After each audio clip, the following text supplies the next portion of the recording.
Mbaje kubasuhuza mu izina ry'Umwami wacu Yesu Kristo. Dushima Imana uburyo tubashije kuba aka kanya turi imbere yanyu mu buryo kugira ngo kubw'ijambo ry'Imana yabashije gutanga mu gihe isekuza nk'iki ngiki kugira ngo bashe kubaho kurebera hamwe ijambo ry'Imana riduha gutangira riteraniro ryacu, kandi duhaye ikaze bene data na bashiki bacu bari hirya no hino kugira ngo dufatanye iri jambo ryo gutangira. Imana ibahe umugisha. Ndifuza ko twatangirana n'ijambo ryanditse muri Luka ibice 13 duhereye ku murongo waho wa 22 turasoma izanye n'Umwami Yesu Kristo. Amen. Ajya mu midugudu n'ibirorero yigisha ari mu nzira ajya Yerusalemu. Umuntu aramubwira ati, umuntu aramubaza ati, databuja, mbese abashyirwa ni bake? Nawe aramusubiza ati, mugire umwete wo kunyura mu irembo rifunganye. Ndababwira ukuri yuko benshi bazashaka kurinyuramo ntibabibashe. Nyir'inzu namara guhaguruka agakinga urugi, namwe mugatangira kurukomangaho muhagaze hanze muvuga muti, mwami dukingurire.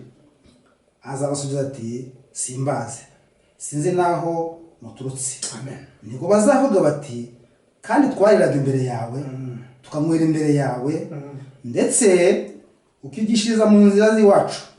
Ariko azababwira ati, sinzi aho muturutse, nimumbere mwankozi z'ibintu. Imana ibasha kubaha umugisha. Amina. Mbere yo kugira ngo habasha kuza kubaho gahunda zindi zikomeza, yifuza ko twakwishira bugufi kugira ngo tubashe gusenga, hanyuma gahunda yindi ize gukurikiraho. Ariko mu by'ukuri tuhaye ikaze mwese, twifuza kugira ngo ubuntu bwabashe kuboneka, hatagira umuntu umwe wabazaza akererewe, ahubwo habeho kubwakira bukitwa uyu munsi. Amen. Imana ibahe umugisha. Turasenga. Uwiteka Mana isumba byose, Mana ishobora byose, Mana ya Abrahamu, Mana ya Isaka, Mana ya Isirayeli, turagushimiye, turaguhimbaje muri iki gicamunsi uburyo waturinze ukatwitaho, uburyo wagize umugambi ku isi wo kubasha gutoranya mwami umugeni wawe.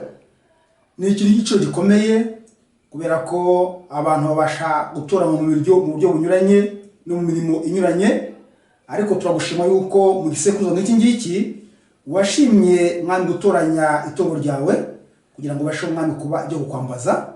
Nuko tukwishyize mu maboko dusaba kugira ngo mu mwanya tugiye kuba turi imbere yawe ubashe guha umugisha bene data n'abashiki bacu ku isi yose, ubashe guha umugisha abagiye gukurikira bose mwami ijambo ryawe, kandi umugisha mwami wategereje kuza kwawe, uko tuzi ko kuza kwawe kuri hafi ndetse cyane kurenza uko tubitekereza, hamwe n'ibimenyetso turimo tubona bigaragaza kuza kwawe. Turasabira buri wese kugira ngo umwami ye kuzaza akererewe, ahubwo abashe kwitegura ibyitwa uyu munsi. Kandi dufite ibyanditswe birushaho gukomera yuko Uwiteka Imana izabayo.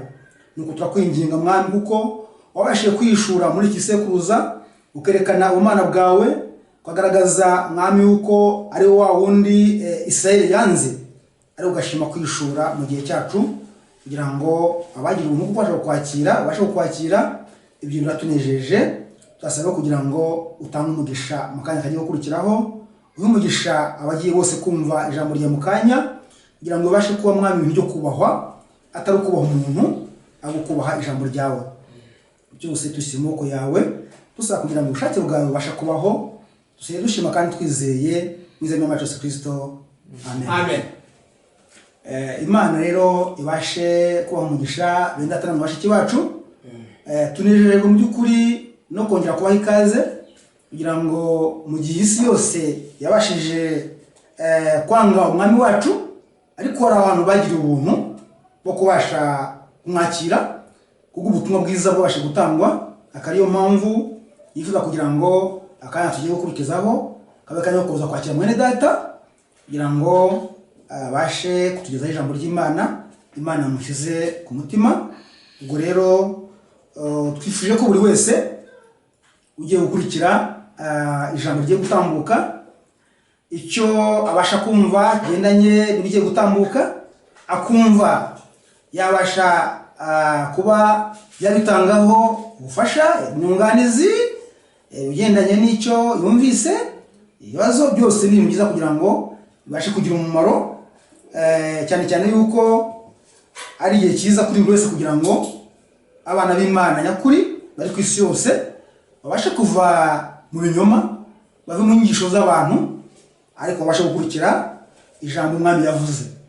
Rero ndumva tuhaye ikaze kugira ngo mubashe gukurikira ijambo ry'umwami twakira umwene data kugira ngo aze kugira ngo atange ijambo umwami yamuhaye. Imana ibashe kumisha mwene data. Kaze mwene data. Haleluya. Amen. Izina ry'Uwiteka Imana yacu rishyirwe hejuru. Turashima Imana kuri uyu munsi. Turashima ko Imana yemeye ko tugeza kuri uyu munsi. Turashima ko Imana yakoze umurimo mu gisekuru cyacu. Uyu munsi umurimo dukora wose cyangwa se ibwiriza ubutumwa dufite kuri uyu munsi turababwiriza ubutumwa babwiriza ubutumwa bwahishuwe mu gihe cyacu. Ni ukuvuga ngo nta kindi duhimba, ntacyo twongeraho, ntacyo dushakisha, ahubwo ibyo Imana yahishuwe mu gihe cyacu nibyo natwe twabereye abagaragu. Njyaho no kuvuga ijambo umukozi naryo rinaribereye, ariko turi abagaragu Uwiteka Imana isumba byose bahamagariwe kubwiriza ubutumwa Imana yatanze muri iki gisekuru cyacu. Natinze rero nagira ngo duhite tureba ijambo ry'uyu munsi, kandi nshimira cyane ijambo n'inzata atangiranye kuko rirajya guhura rwose bifitanye isano n'ijambo dufite. Ni ijambo ryerekana cyane cyane ko hari igihe koko abantu bazaza bashaka kugira ngo binjire, bashaka kugira ngo babashe guhabwa umugabane batekereza ko bakoze, ariko baza bagasanga ko umwami atageze abamenya. Iryo jambo nuvuga ko turishingiraho cyane ry'uko umwami yatumenya. Ni gute atumenya? Naryo ni ijambo rikomeye. Rero umutwe w'ijambo dufite kuri iki gihe muri tuzabwirizaho uko Imana izabishima, ni ijambo rivuga ko mbere na mbere Uwiteka atanga umuburo, ariko nyuma yaho hakaba urubanza. Muri iki gihe cya nyuma rero habaye umuburo wa nyuma, kandi uwo muburo uzakurikirwa biri bugufi kuko wakurikirwa n'urubanza. Niyo mpamvu nsaba umurikiye wese ukurikiranye iri jambo, yaba indata n'abashyitsi bacu bari hirya no hino, yaba n'abandi bose bazumva iri jambo. Iri jambo ni ijambo navuga ko ari umuburo wa nyuma.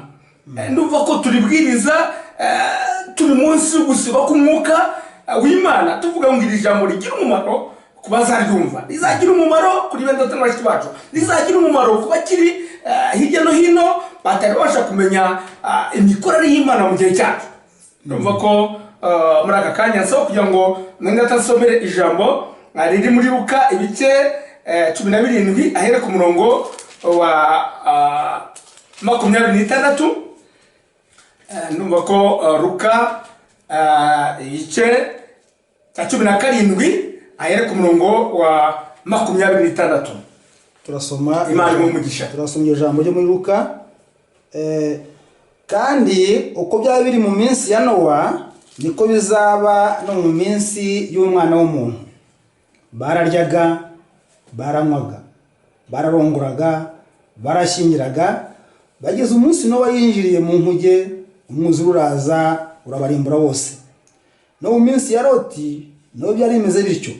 Bararyaga, baranywaga, baraguraga, barayibaga, barubakaga, maze umunsi Loti yavuye i Sodomu, umuriro n'amazuku biva mu ijuru biragwa birabarimbura bose.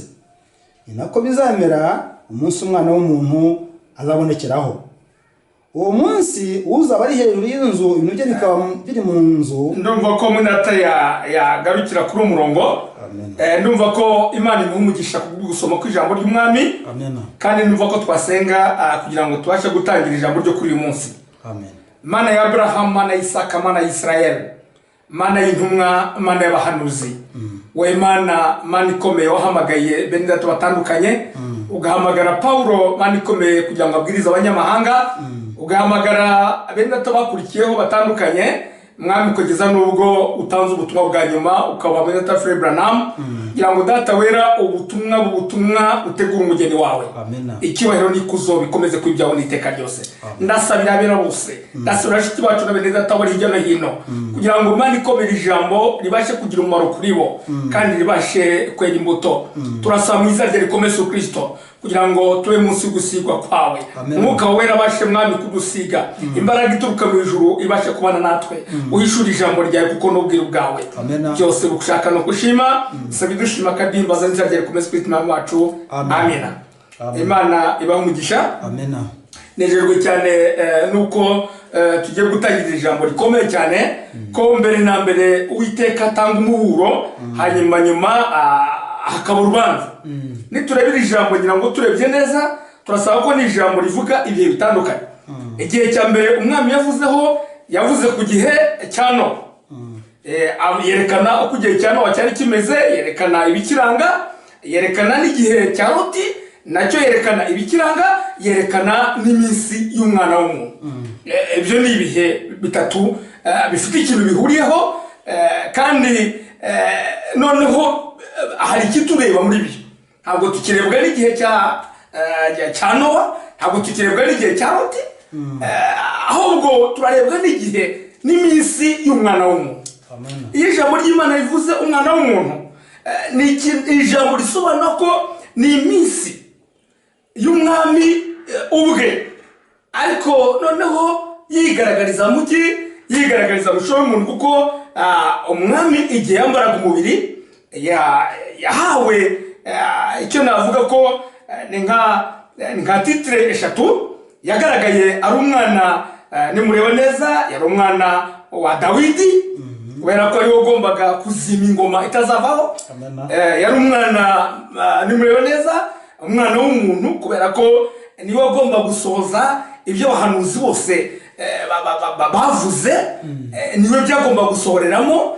Ni nayo mpamvu turebye iyo muri Bibiliya murasanga ko nibandika umwana w'umuntu batangiza inyuguti nkuru bitandukanye n'umwana w'umuntu uvuga kuri Yeremiya, bitandukanye n'umwana uvuga kuri Yesaya. Niwe iby'abahanuzi bahanuye byose byagomba gusohorera muri we yambaye umubiri. Icyubahiro cy'Imana. Nanone nimureba neza, yari umwana wa Abrahamu kubera ko amasezerano y'Imana yose yagomba gusohora anyuze muri we. Amahanga yagomba kuzabona agakiza agakomoye muri we.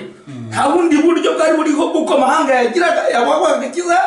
Nkatwe abanyarwanda nta bundi buryo bwari buhari, kimwe n'andi mahanga yose agakiza kari gafite bene ko ari ak'Abisirayeli, ariko nabo ntibajya kukageraho iyo atagaragara. Mu kugaragara kwe nitureba muri Luka igice cya mbere ugiye ku 67 mugasoma neza, muza ko Abisirayeli mu gihe Zekariya yuzuraga umwuka wera yerekanye ko agakiza k'Uwiteka kabasuhuyeho, yerekanye ko ihembe ry'agakiza ryongeye kuboneka, yerekanye ko kubarirwa ibyaha kugiye kubaho, yerekanye ko kunesha abanzi bizashoboka kubera ko imbaraga zo kunesha umwanzi zari ziri muri we. N'ubwo Abisirayeli bagerageje gukurikira umwami, batambye ibitambo bitandukanye, batanze amaturo atandukanye, ntacyo batakoze, ariko icyaha ntabwo hari akaboneka impongano y'icyaha. Niyo mpamvu abonye mu gihe ndetse se wa Yohana yinjiye mu mwuka, yerekanye ko isezerano rikomeye risohoye muri Isirayeli. Ariko nanone Abisirayeli benshi ntibagize amahirwe yo kubibona. Nanone ntabwo ndi butinde cyane, ndashaka kwerekana ko ibyo bisekuru byose bivuzwe, cyaba igisekuru cya Nowa, cyaba igisekuru cya Loti, cyaba igisekuru cy'umwana w'umuntu, hari ikintu gihari gikomeye nshaka kuvugaho. Ndashaka kwerekana ko bene data mu gihe cya Nowa kuba barakira urubanza hari impamvu yatumye barinduzwa umwuzure. Ntabwo nubwo ibyaha byari byinshi, ntabwo ari ikintu cyatumye Uwiteka aca urubanza rukomeye ahubwo icyatumye Imana ica urubanza ni uko abantu bo mu gihe cya Nowa batigeze bita ku buntu bari bagiriwe bwo kugira ngo Imana imanuke izihe ijambo Nowa iryo jambo ryagomba kubakiza ntibaryitaho. Uwo ni umuburo Imana yatanze itanga ijambo ryavuga ko bagomba kubaka inkuge. Nowa akubaka inkuge akayubaka nk'uko Uwiteka ategetse, akayubaka mu giti cya gofero, akayubaka akayisiga ubushishi, akayubaka muri plan Imana itanze, akayubakira ku musozi ntajyane mu kibaya. Imana itanga ibyangombwa byose, itanga ubutumwa bagomba gukiza aho mu gihe cyabo. Abatariteye bose kuri ako gakiza, abatari biteye kuri iryo jambo bose bacira urubanza. Iyo tuvuga mujye mutandukanye byerekeye ibihano, Uwiteka yagiye atanga ibihano bitandukanye ku mahanga. Kuri Israeli yatanze ibihano bitandukanye, yatanze ngira ngo muribuka ko hari igihe Imana Uwiteka batezaga kurumbya bagahinga bakarumbya, hari igihe bahagurutsaga abanzi bakabatera, hari igihe hari ibintu bakoraga bitandukanye, ariko bakwihana bahindukira Uwiteka akabagarukira.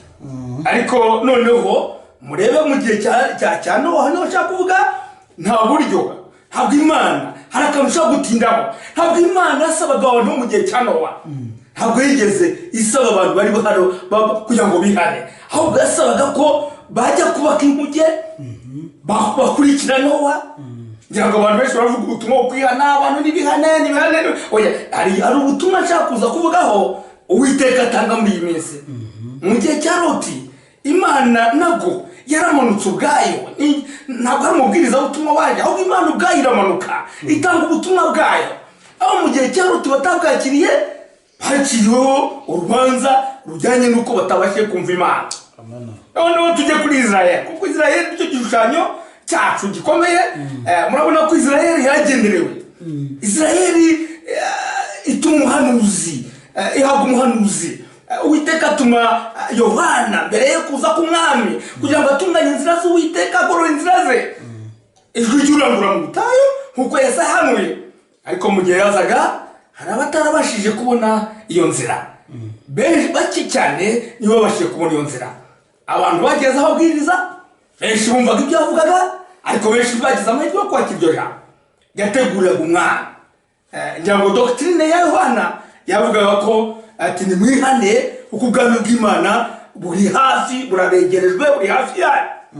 Ariko Yesu we aje ntabwo avuye, murabona ko muri mu bice bine muri Matayo, yimutse aho yaratuye i Nazareti ajya gutura nimureba neza i Galilaya. I Galilaya y'abapagani. Ntabwo yatangiriye mu midugudu y'Abisirayeli, yatangiriye muri Galilaya y'abapagani nk'uko ibyanditswe byavugaga. Ahageze hari umudugudu uri mu gicucu cy'umwijima, baramanutwikiwe n'umwijima, ariko ubuntu bw'Imana bageraho. Yesu yatangiranye doctrine nk'iya Yohana, aravuga ati nimihane kuko ubwami bw'Imana buri hafi. Ariko Yesu yarakomeje, none ageze imbere aravuga ngo noneho bwa bwami Yohana yavugaga noneho buri hagati yayo. Hahirwa amaso arebyo mureba n'amatwi yumva ibyo mwumva, kuko abahanuzi bifuje kubyo no kubona ntibabibona. Arabagize amahirwe. N'igihe avugaga iryo jambo hari hateraniye abantu benshi, na Yuda yarahari ariko ntabwo abashije kuryakira, kuko muri we nta mwanya w'ijambo wari muri we. Ni ukuvuga ngo byabaye ngombwa ko Yesu akomeza doctrine yaravuga ati noneho iryo jambo rikomeye, ati igihe kirekeze cyo kugira ngo utariye umubiri wanjye ntanywe amaraso yanjye, uwo nguwo ntaho tuba duhuriye, nta bugingo afite. Byabaye ijambo rituma abantu benshi basubira inyuma, byabaye ijambo ryirukana abantu, ntabwo ryari ijambo rihamagara. Ngira ngo muzi ko umuhanuzi akunda kuvuga gukurura gutatu. Turebye no mu Israeli habaye gukurura gutatu. Habaye gukurura kwa mbere kwarangwaga n'ibitangaza n'ibimenyetso bituma abantu benshi baza aho umwami ari, ariko batazanywe n'agakiza, ahubwo bazanywe n'ibitangaza n'ibimenyetso n'imirimo ikomeye. Abo bagarukiye ku mirimo ikomeye baranayibonye, ariko ntabwo ubugingo bwabo bwakizwe, kuko niko bigaragara muri nitureba muri turegereza muri Yohana ibice bibiri. Ngira ngo minota yadusomera hajya guhera ibice bibiri, aho umwami ubwe ni muri Yohana ibice bibiri. Turebye tukareba iryo jambo dusanga ko yadusomera. Turasoma mu 22. Nuko azuwe abigishwa be bibuka ko yabivuze, bemera byanditswe na rya jambo Yesu yari yaravuze. Nuko ubwo yari Yerusalemu mu minsi mikuru ya Pasika, abantu benshi babonye ibimenyetso akora, bizera izina rye. Ariko Yesu ntiyabiringira, ntabwo yabiringiye, yarazi abantu bose. Ntiyagombaga kubwirwa iby'abantu, kubwe yarazi ibibarimo. Imana imugisha muri data cyane. Bigaragara ko abantu babonye ibitangaza akora, abonye ibimenyetso, basa naho bagiye kwizera, bagiye kumwizera, bavuga ko bigiye kwizera izina rye, ariko ntiyabemera kuko yarazi biri mu mitima yabo. Nidukomeza kuri iryo jambo turasanga ko aho ngaho kuko Yesu ntabwo yarebaga abantu babonye ibitangaza, babonye imirimo ikomeye bakamuzaho kubera imirimo ikomeye, aho bose ntabwo yabemeye, ntabwo yabakiriye kuko yarebaga mu mitima. Ndumva ko iryo jambo rirakomeye cyane. Noneho ndashaka kugira ngo dukomereze kuri iryo jambo, niho nshaka cyane. Bigaragaza ko urubanza kugira ngo rubeho, umwami ubwe byasabaga ko amanuka muri Israel. Yesu yaramanutse ubwe, amanuka ari Imana, yaje yambara umubiri kugira ngo asoze amasezerano akomeye, asoze isezerano rikomeye ryo ku mwana. Mureba ntabwo ari ku mwana wa Dawidi, ahubwo yaje kugira ngo asoze isezerano rikomeye ryo kuba ari umwana w'umuntu. Iryo sezerano barabatabashije kuribona, abereka ijambo ryose, kandi mu gihe yabwirizaga ubwo butumwa yagerageje kubereka ko icyo gihe bagomba kucyitondera. Niyo mpamvu ari ku musozi arira, yitegeye i Yerusalemu, ari ku musozi wa Elayon ararira, atera amaso Israel. Mu bice 19 muri Luka aravuga ati, Yerusalemu, Yerusalemu, iyo uza kumenya igihe cyo kugenderwamo, ariko noneho bishwa amaso yawe. Ati abanzi bazagota uyu mudugudu, bazashyiraho uruzitiro, ngira ngo benda atadusomera iryo jambo. Ageze hafi abona umurwa, arawurira ati, uyu munsi nawe bimenya ibyaguhesha amahoro, ariko noneho bishwa amaso yawe. Uko iminsi izaza ubwo abanzi bawe bazakubakaho uruzitiro, bazakugota, bazakurinda cyane impande zose, kandi bazagutsembana n'abana bawe batuye muri wowe, ntibazagusigira ibuye rigeretse ku rindi, ugutamenya igihe wagendererewe. Ni ukuvuga ngo yarimo yerekana kurimbuka kwa Israel. Ntabwo ari ibyago runaka byagomba kuza, ahari wenda ngo hatera inzara, ahari wenda haba ikintu runaka, hagomba kuboneka kurimbuka kwa Israel, kuko batamenye igihe cyo kugendererwamo. Hari haje umuburo warushingiye, utazarya umubiri wanjye cyangwa amaraso yanjye, wowe wese ntaho tuba duhuriye. Ngira ngo nimureba neza abigishwa be ntabwo bari bazi icyo bisobanura, ariko bari bazi ko ari umwami, bari bazi ko ari we Kristo, babyemeye batyo, ntibari bazi isobanuro zabyo. N'ubundi nta muri Israel ntawaryaga umuntu, ntabanywaga amaraso y'umuntu, ariko barabyizera, barabyemera, batubwa bivuzwe n'umwami, tuzareba amaherezo yawe. Abarinze iryo jambo, abagumanye nawe bakarinda iryo jambo, kuko navuze gukurura kwa mbere. Gukurura kwa mbere kwakuruye abantu kugwitangaza, gukurura kwa kabiri nimuza kureba nako kwakuruye abantu, ariko no kutabakuruje ibitangaza, ahubwo kwakuruje ijambo. Kuko iryo jambo ryo kurya umubiri no kunywa amaraso, hasigaye abana b'Imana, hasigara n'abigira bizera, abatizera bose bamaze gutaka. Mu bice bitatu umuhanuzi atubwira by'abizera n'abigira bizera, abigira bizera n'abatizera burundu. Nubanga igice cy'abatizera cyari cyavuye kuko bagenda rugikubita. igice noneho cy'abigira bizeye cyarimo na Yuda cyane cyarakomeje cyarakomeje kugeza ubwo gukura kwa gatatu kwageze kwasezereye Yuda gukura kwa gatatu kwakuriye abana b'Imana gusa ntabwo kwagomba gukura na Yuda ngo azemo. Niyo mpamvu dusanga ko ni ijambo ryageze igihe Yesu avuga ngo ati nimugende mujye Jerusalemu mujye gutegereza isezerano muzahabwe imbaraga muzahabwe imbaraga. Nicyo kintu cyari cyazanye Kristo cyuko nawe yagomba gusoreza mujye i Jerusalemu mugende mutegereze isezerano rikomeye. Isezerano niyo ryari ririmo amasezerano yose, niyo agakiza kari kayishwaho. Ntabwo agakiza nimureba neza, ntabwo agakiza kari nimwitegereze neza, ntabwo agakiza kari mu bibwirizwa bya Yesu byari byiza. Ntabwo agakiza kari mu bibwirizwa by'umuntu byose.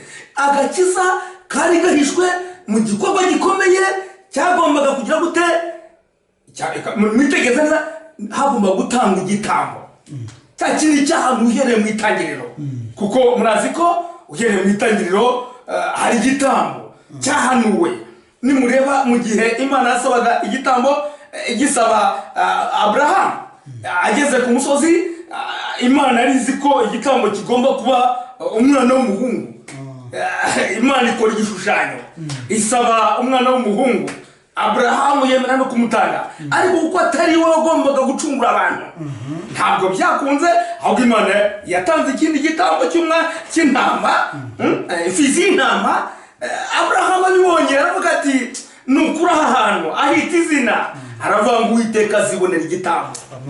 Ni ukuvuga ngo agakiza kari gahishwe mu gitambo cyagombaga kuzatanga, ariko kugira ngo kuzure ntabwo byagarukira gusa ku gitambo. Kugira ngo agakiza kuzure kagombaga kuzuzwa n'iki? Kagombaga kuzuzwa, murazi ko mu rupfu rwa Yesu habonetsemo imbaraga, mu muzuko we habonekamo imbaraga. Mu rupfu rwa Yesu habonetsemo imbaraga, mu muzuko we habonekamo imbaraga. Ariko agarutse mu itorero, neza mu rupfu rwa Yesu harimo imbaraga zikuraho icyaha, harimo imbaraga niyo mpongano y'icyaha. Ariko noneho ntabwo bihagije, byari bisabye ko haboneka n'imbaraga zikomoka mu muzuko we. Imbaraga zikomoka mu muzuko we. Niyo mpamvu mu mbaraga zikomoka mu muzuko we niho dukura imbaraga zitsinda imbaraga z'umwanzi. Niyo mpamvu amaze kuzuka aravuga ngo nahawe ubutware mu ijuru no mu isi. Ubutware butsinda imbaraga z'umwanzi buri mu muzuko wa Kristo. Ariko noneho imbaraga zikomoka muri Pentekote nizo ziduhindura abana b'Imana.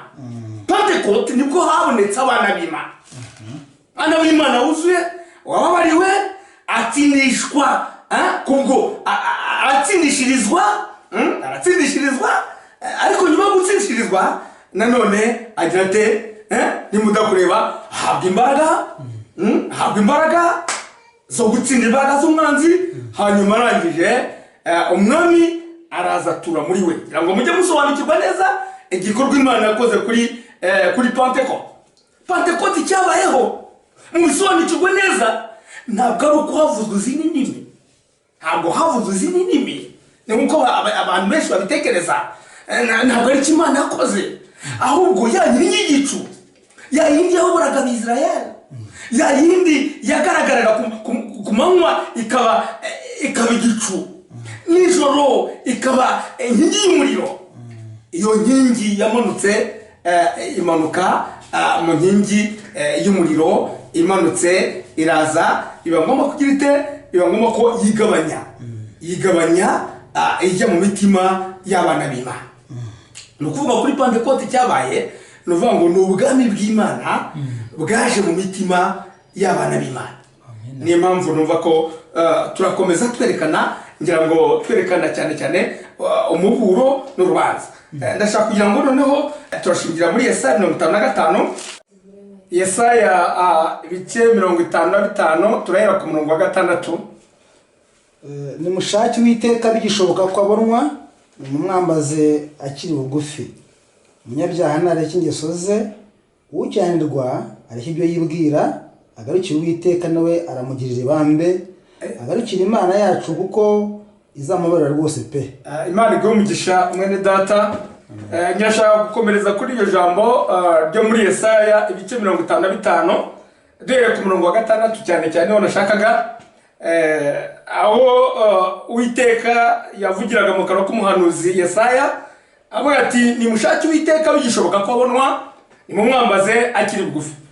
Ni ijambo rikunda gukoreshwa n'ababwiriza butumwa benshi, ariko nifuje ko iryo jambo turishyira mu mwanya waryo tukareba n'igihe, kuko ni ijambo rijyana n'igihe. Iryo jambo bwa mbere ryarebaga Abisirayeli rivuga ngo bazashaka Uwiteka bigishoboka. Hari igihe ku Bisirayeli byashobokaga, hakaba n'igihe bitashobokaga. Nanone iryo jambo rikaba rireba abanyamahanga, naryo rikerekana ko hari igihe ku banyamahanga mu gihe cya nyuma kizaba gisoza, hari igihe abanyamahanga nabo bazaba batagifite uburyo bwo gushaka Uwiteka, batagifite n'uburyo bwo kwambaza. Ayo magambo ni amagambo akomeye nifuza kuzabwiriza ku buryo burambuye, nerekana ijambo kwambaza, kuko kwambaza ni ijambo ryari mu buhanuzi ryavuzwe n'umuhanuzi nimureba neza Yoeli, yerekana ko hazaba igihe abantu bazambaza Uwiteka. Nimukurikirana neza murasanga ko yerekanaga ko ni igihe umwuka w'Imana azamanuka. Nyuma y'uko umwuka wera azamanuka, abantu bazafite uburenganzira bwo kwambaza. Ni ijambo rikomeye nshaka kuzavugaho, ntabwo ari ugusenga nk'uko benshi babikora. Murazi ko abantu benshi barasenga muri iyi minsi, ariko ijambo ryo kwambaza rifite izindi sobanuro zikomeye. Ndumva ko mu ijambo rizakurikiraho niyo magambo nzasesengura cyane, ni ijambo ryo gushaka Uwiteka. Ariko uyu munsi nashatse kugira ngo dushyire iryo jambo mu mwanya waryo. Nashatse kugira ngo nerekane ko ku Bisirayeli batangiye gushaka Uwiteka, batangiye no kumwambaza igihe duhereye kuri Pentecote, nibwo bari bafite uburenganzira bwo kwambaza. Ariko nanone agakiza kari gafite igihe kazamara muri Israel. Ni ukuvuga ngo hari igihe bashatse Uwiteka bidashoboka, hari igihe bambazaga Uwiteka bitakunda, kubera ko agakiza kabo kari kamaze gusoza. Ndashaka kuvuga rero noneho ku banyamahanga. Abanyamahanga nabo bafite ibihe byabo. Ngira ngo turebye agakiza kugira ngo kagere mu banyamahanga, turasanga ko Imana yatoranije intumwa y'abanyamahanga. Muzi ko Yesu yatoranije intumwa 12 ku miryango 12 y'Abisirayeli, ariko byabaye ngombwa ko nano Uwiteka atoranya intumwa idasanzwe, intumwa ariyo Pawulo, imuha ubutumwa. Ngira ngo turebye neza turasanga ko Pawulo niwe hawe ubutumwa bwo gushyira abanyamahanga, nkuko Petero nawe yahawe ubutumwa kubakebwe. Ndashaka kugira ngo nerekane ko mu gihe Pawulo yahabwaga ubutumwa, abanyamahanga bakiriye ubwo butumwa, bakakira Kristo, bakamwakira mu buryo bujyanye n'ijambo. Ntabwo ari byo byo kugana mu giterane ngo ndamwakiriye, ahubwo hari uburyo bwo kwakira umwana. Ni ukuvuga ngo hari uburyo bunyura mu mubatizo. Umubatizo ugizwe n'ibice bibiri. Hari umubatizo wo mu mazi, ku jambo kubatiza ni ijambo ry'Ikigiriki risobanura kwibiza. Ni ukuvuga ngo ufashe ikintu ukakibiza uba ukibatije. Na mbere ya Pentecote barabatizaga, mu gihe cya Yesu barabatizaga, ariko umubatizo wa mbere ya Pentecote ntabwo ari wo mubatizo uyu munsi tubatizwa, ntabwo ari umubatizo intumwa zabatijwe. Abantu benshi bakunda kwibeshya kuri iryo jambo, ugasanga iyo mbashije bene data wa Pentecote nkabaza umubatizo wabatijwe, benshi bakunda kunsubiza berekana ko ari umubatizo Yesu yabatijwe, ari umubatizo wa Yohana. Ariko mu by'ukuri ijambo ry'Imana ritwereka ko uwo mubatizo wari uwo kwihana, ariko umubatizo w'intumwa wajyanaga n'izina ryahishuwe. Iryo zina rimaze guhishurwa, ubwo Yesu yavugaga ati mujye mu mahanga yose, mubwiriza abaremwe bose, mubabatize mu izina rya Data twese, nagavuze mu mazina, mu izina rya Data twese n'iry'Umwana n'Umwuka we. Iryo zina ntiyarivuze, ariko ku munsi wa Pentecote iryo zina rirahishuwe. Kandi ijambo ry'Imana rivuga ngo abazambaza bose izina ry'Uwiteka bazakizwa. Ni ukuvuga ngo kwambaza kujyana no kugira gute, kujyana no guhishurirwa iryo zina. Abazambaza iryo zina ry'Uwiteka bose bazakizwa. Ni ikigaragara ko kwambaza izina ry'Uwiteka kwatangiranye na Pentecote. nibwo nubwo nzasobanura kwambaza icyo ari cyo, ariko uyu munsi ndabereka ko gutangira kwambaza nk'uko Yoweli yabihanuye byabayeho igihe Pentekote yari imaze kubaho, igihe abantu bari bamaze guhabwa umwuka w'Imana wabatakisha ngo Abba Data. Ni ukuvuga ngo gutakamba cyangwa se kwambaza ni ijambo rivuga guhamagara, gutabaza. Ngira ngo no mu Kinyarwanda ryari risanzwe na ibiri ritarabaho byo kwambaza. Kwambaza si ugusenga, oya, kwambaza ni uguhamagara ukuzi, ni uguhamagara ukuzi. Ni ukuvuga ngo Abisirayeli bahawe ubwo bushobozi bwo kwambaza Uwiteka mu izina ryayo, bahawe ubwo burenganzira ku munsi wa Pentekote. Ni ukuvuga ngo igikorwa cyo kwambaza cyaratangiye, ubwo buntu ko bwabanguza amazina ry'Uwiteka azakizwa rigera no ku banyamahanga. Pawulo ajyana ubutumwa bwiza.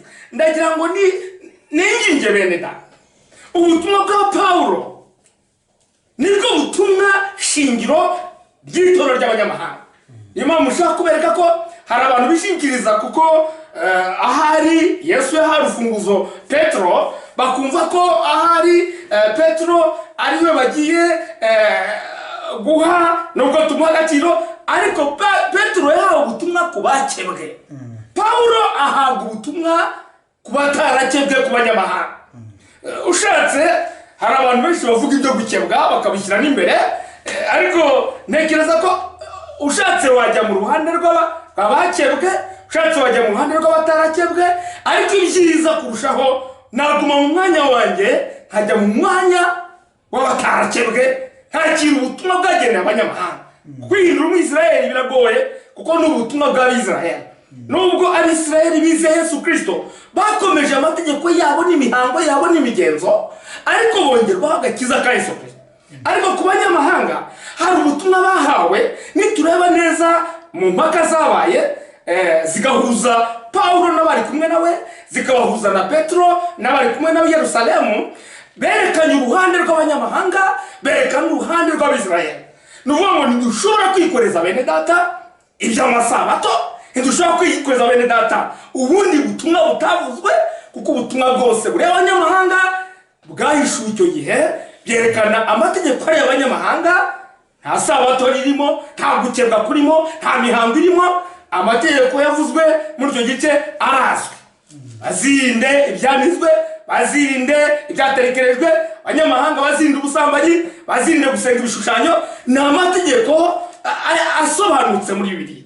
Ariko abantu bizanira ibyabo, bakumva ko bikoresha abantu amasabato cyangwa se imihango n'imigenzo y'Abisirayeli bishobora kubagira akamaro. Ndumva ko uyu munsi ndashaka kugira ngo ijambo ryo gushaka Uwiteka bigishoboka, ijambo ryo kwambaza akiri bugufi ni ijambo rikomeye, kubera ko Abisirayeli nimuza kureba muzasanga ko Yesu Kristo yari yerekanye ikimenyetso simusiga cyerekana ko kwambaza Uwiteka byarangiye, kwambaza Uwiteka bitagishoboka, gushaka Uwiteka bitagikunda. Atanga ikimenyetso ku bana b'Imana. Nitureba muri Matayo ibice 10 ni muri Matayo 24, ni mureba muri Mariko 13, nitureba muri Luka ibice 21, tuzasanga ko herekana Yesu yerekanaga ikimenyetso simusiga ku bana b'Imana kizerekana ko ubuntu ku Bisirayeli buriho burangiye. Kuko yaravuze ati igihe muzabona ikizira cy'umurimbuzi gihagaze he, aho ngaho ni muri Matayo no muri Mariko. Ariko Luka warabisobanura, yerekana ko igihe tuzabona ingabo z'abanyamahanga, bazabona ingabo z'abanyamahanga Abisirayeli, bakabona ingabo z'abanyamahanga zigose Yerusalemu, umwana w'Imana wese uzaba ari muri Yerusalemu azayisohokemo, kubera ko igihe cy'ubuntu kuri Isirayeli kizaba gisohoye. Ngira ngo uribuka ko navuga ko Yesu yaririye Yerusalemu areba uburyo batakiriye ubuntu kuri bo, areba uburyo batamenye icyo kugendererwa, arabarira. Ariko icyo gihe cyo gusenyuka kwa Yerusalemu cyagaragaje ko ubuntu kuri Isirayeli burangiye, urubanza rubasohoraho. Imana ica urubanza rutabera kubera ko ubwayo yaramanutse izana ijambo ryayo irigaragaza, ibyahanuwe n'ubuhanuzi byose irabisohoza, yerekana ko ari Imana. Ndatekereza ko n'abanyamahanga natwe hari ikimenyetso simusiga Uwiteka yatanze. Ndashaka kugira ngo bene data babirebe bitonze. Nitureba muri Luka ibice 21 turasanga ko hari ijambo Yesu ubwo yivugiye abwira mahanga, kandi ijambo ritureba uyu munsi. Twe turabanyamahanga, nubwo hari amadini menshi asaba kugaragaza ko ari Abisirayeli mu buryo bw'umwuka, ariko twebwe turabanyamahanga bagiriwe ubuntu, bahabwa ubutumwa, bahabwa n'amategeko yabasha kutugeza ku gakiza. Ndashaka kugira ngo mwene data none adusomere muri Luka ibice 21, ndumva ko yahera ku murongo nahere ku murongo wa 24. Bamwe bayicwa n'inkota, bamwe bazicwa n'inkota, abandi bazajyanwa mu mahanga yose, abandi bazajyanwa mu mahanga yose ari imbohe, kandi Yerusalemu hazasibangwa n'abanyamahanga, kandi Yerusalemu hazasibangwa n'abanyamahanga, kugeza ubwo ibihe by'abanyamahanga bizashirira, kugeza ubwo ibihe by'abanyamahanga bizabirangira. Icyo ni ikimenyetso simusiga ku banyamahanga, igihe nanone ubuntu bwabo buzarangira. Ku Bisirayeli ikintu cyagiye kugaragaza ko ubuntu bwarangiye nuko Imana yari yavuze ko Yerusalemu izagotwa n'ingabo z'abanyamahanga, igotwa n'ingabo z'Abaroma ziyobowe na Titus. Yerusalemu irasenywa hamaze iminsi n'amezi 6 yashize, ingabo zigose Yerusalemu, ariko abari muri Yerusalemu ntabwo bigeze bamenya ko urubanza rw'Uwiteka rugiye gusora kuri Yerusalemu. Nanone ku banyamahanga ndashaka kugira ngo mbigiye umunsi, hari ibintu bikozwe imbere y'amahanga, amahanga yose areba, abantu bose babibona, ariko ntibabyitayeho, kuko Imana yavuze ko Israel aba bajyanywe ari imbohe bakajyanwa amahanga yose. Hari isezerano ryo Uwiteka Imana izabagarura. Imana irabagarura mu 1940 1946 ku itariki ya gatandatu bazamura drapo yabo i Jerusalem. Haba mu kwezi kwa gatanu haba igitangaza ku isi, ariko amahanga ntiyabimenye. Bari bamaze imyaka 1878 ari impunzi. Nta zindi mpunzi ku isi ziramara imyaka 1878, ariko Uwiteka kuko ari indi jambo rye, nicyo cyerekana ko Bibiliya ari ukuri, kuko Imana irindi jambo ryayo. Imana yarinze iryo jambo, igarura Abisirayeli, ibakura mu mahanga yose, ibagarura mu gihugu cyabo. Uyu munsi hari icyo Imana ikoze cyagomba gutuma amahanga yose amenya yuko kuza kwa Kristo kutwegera. Amina. Kuko ijambo ry'Imana rivuga ngo icyo gihe Jerusalemu izaribatwa n'abanyamahanga. Uhereye icyo gihe ubuntu bw'Imana bumaze kuvaho, bumaze kurangira ku Bisirayeli, batakibasha gushaka Uwiteka, batakibasha kumwambaza, bahinduka impunzi. Igihugu kirasenyuka, amahanga ahabwa agakiza, amahanga ahabwa agakiza. Ariko nanone abanyamahanga agakiza kuri bo gafite ibikaranga. Benshi baravuga ngo ni iminsi ya nyuma, bakareba ku ntambara, bakareba kuri za korona, bakareba ku bintu bitandukanye, ariko abizera turareba ku ijambo, kuko Yesu ubwe yerekana ikimenyetso cyerekana urubanza ku banyamahanga. Aravuga ngo abanyamahanga bazaribata Yerusalemu kugeza ubwo ibihe by'abanyamahanga bizarangira. Yerusalemu yagiye mu biganza, ngira ngo murazi ko yagiye mu biganza by'abanyamahanga. Tuvuze mu gihe cyacu yari mu biganza by'abanyapalestina. Muzi ko bayigabanyijemo kabiri, Yerusalemu y'Iburasirazuba bayiha abanyapalestina, iy'Iburengerazuba bayiha Israel. Ariko ijambo ry'Imana ntirishobora guhera. Imana ishimwe cyane ko yongeye guhagurutsa Kuro, kuko Trump tumufata nka Kuro. Uwiteka agendera Kuro, amushyiramo umwuka, aramusiga, amusiga umwuka wo kubasha kongera kubakisha Yerusalemu. Yubaka inkike, asana inkike, arangije yubakisha n'urusengero. Imana ishimwe cyane ko yongeye gukoresha Trump, kuko nabyo ni isezerano. Uyu munsi akaba akoze ibintu isi yose ireba, perezida wo mu isi abireba, abizera n'abatizera, akongera gutanga Jerusalem. Ubu Jerusalem iri mu biganza bya Israel, bigaragaza ngo ibihe by'abanyamahanga byarangiye. Ndasaba kugira ngo mbwire bene data bacu bari hirya no hino bamenye ko mu minsi ijya kuza ntabwo muzambaza ngo bikunde, nta nubwo muzashaka Uwiteka ngo bishoboke. Uko Abisirayeli mu gihe mwibuke neza, mu gihe bari bagose Jerusalem, ntabwo byajyaga gushoboka, ahubwo icyashoboka gusa ni ugusohoka muri Jerusalem. Uyu munsi ubutumwa twakiriye ntabwo ari ubutumwa bwo kwihana nk'uko abanyamadini batekereza, ni ubutumwa bwo gusohoka muri Babiloni. Imana ishimwe cyane ko abana b'Imana, Imana yagiriye ubuntu irimo ibasohora muri Babiloni. Babiloni murazi ko iravugwa mu byahishuwe, iravugwa ahantu hose. Imana ushobora kuba uri umukiranutsi, ushobora kuba wihana, ushobora kuba uri umurokore, ariko ukiri muri Babiloni. Uwiteka Imana ishimwe cyane ko yadusohoye muri Babiloni.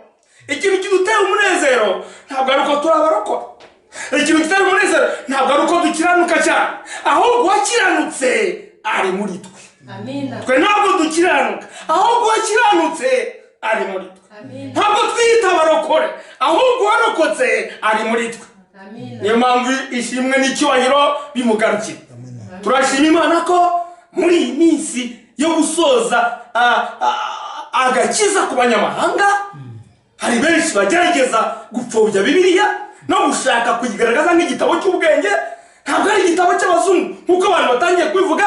Iyo biza kuba igitabo cy'abazungu, tuba dusangamo amateka ya New York, tuba dusangamo amateka ya Paris, tuba dusangamo amateka ya Bonn na Berlin, tuba dusangamo imijyi ikomeye yo mu isi, ariko amateka arimo nayareba ishyanga Uwiteka atoranije. Amina. Ariko nyuma y'ayo mateka hakabonekamo n'agakiza kagaragara.